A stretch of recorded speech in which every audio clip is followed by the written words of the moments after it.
It happened when I was 14, just a regular evening around 9 p.m. My mom and aunt had gone shopping together, and my dad and uncle were at the movies. I was left babysitting my little cousin at his house, which wasn't unusual.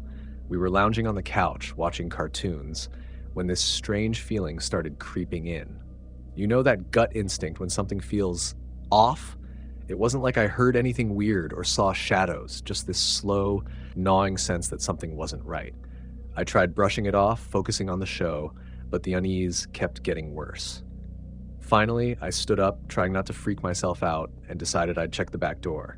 I figured maybe I'd feel better if I knew everything was locked up.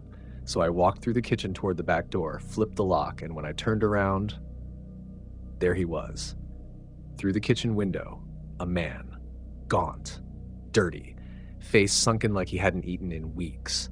Matted hair hanging down like wet strings. He looked homeless, or worse. He was standing outside, pressed close to the glass. But the worst part? He wasn't looking at me. He was staring at my little cousin, sitting on the couch. My whole body went ice cold. It felt like every muscle inside me snapped awake at once. But I didn't want to scare my cousin, or tip the guy off that I'd seen him. So I swallowed that rising panic, forced my voice steady, and casually said, "Hey, buddy, let's head upstairs. Your mom and dad will be home soon, and they wouldn't want you staying up too late." He didn't argue. I took him up, tucked him into bed, and told him to stay put. But inside I knew. I knew I wasn't leaving that kid alone, not with that thing standing outside. I went back downstairs, heart hammering, skin crawling, and grabbed the first thing I could think of from the kitchen drawer, a heavy metal meat tenderizer. I gripped it hard, turned back toward the window.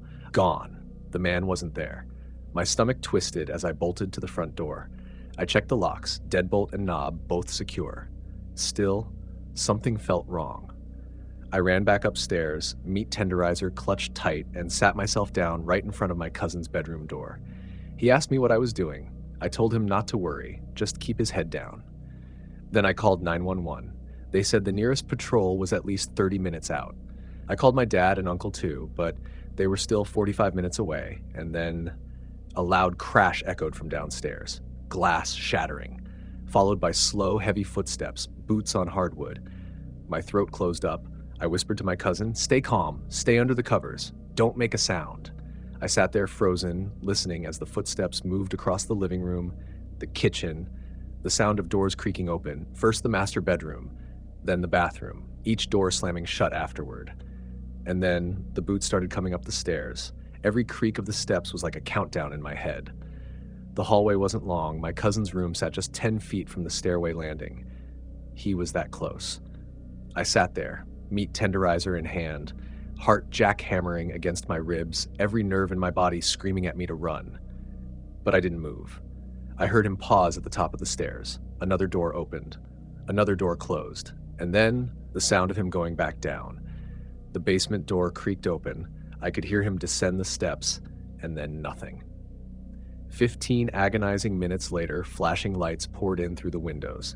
The police kicked the front door open, swept the house, and found him. He'd broken in through the back window and hid out in the basement. Turned out he wasn't just some homeless guy. He was an escaped patient from a mental hospital, one province away. I'll never forget that night, knowing I'd been just a thin wooden door and 10 feet away from someone who could have easily killed us both.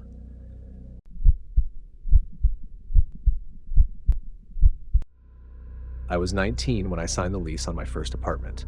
Fresh out of high school, broke, excited, and way more naive than I realized. The place wasn't much. A cramped one-bedroom on the second floor of a tired, half-vacant complex just outside town.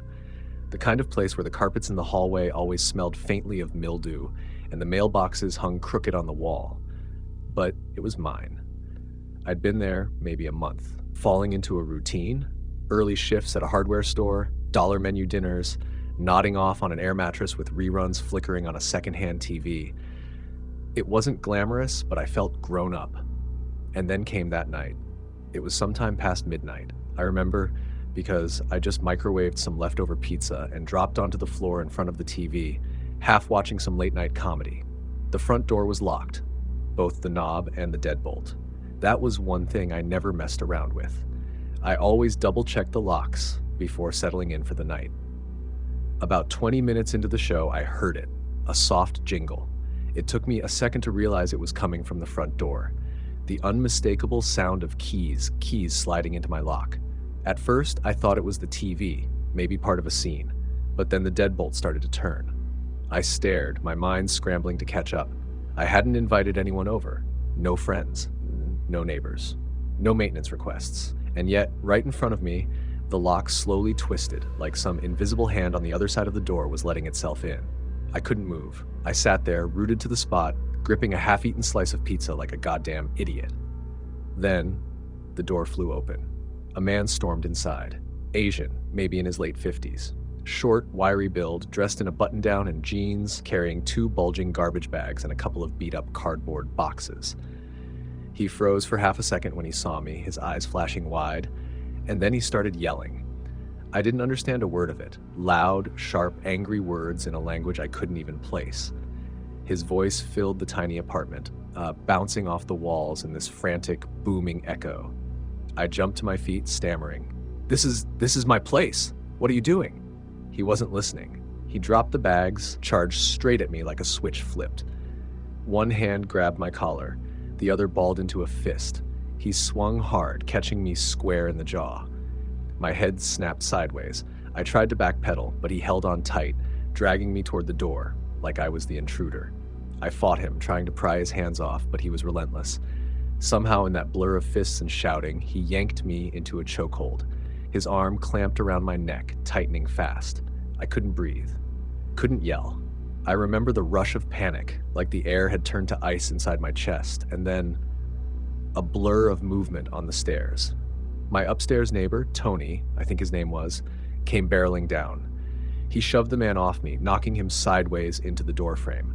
The guy fought back, thrashing, shouting, trying to swing at Tony, but eventually he backed off, muttering in angry bursts I still couldn't understand. The cops showed up 10 minutes later. I sat on the floor against the hallway wall, my hands shaking, my lip bleeding, trying to explain between gasps what had happened. The man was shouting at the officers, gesturing wildly at me like I was the criminal. And then came the part that still messes with my head. The police talked to the leasing office.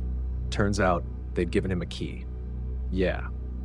They handed him a key to my apartment. Some massive screw-up in the office files. He was supposed to move into Unit 54. I lived in Unit 56. They mixed up the numbers.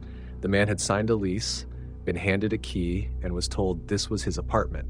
He'd only seen photos online, a nearly empty unit with bare walls and a mattress on the floor. So when he unlocked the door and saw me, sitting on the floor with a pizza box and a half-deflated air mattress in the corner, he assumed I was some squatter. I pressed charges, and I sued the complex for gross negligence. The man never moved in after that. I never saw him again. The complex settled the lawsuit before it ever hit court. I ended up living there another year, rent-free. I bought furniture, saved a little money, and bought a pistol, because that night drilled a truth into my head I'd never forget. You can lock your doors, double bolt them, triple check them, but it won't matter. Not if someone else has a key.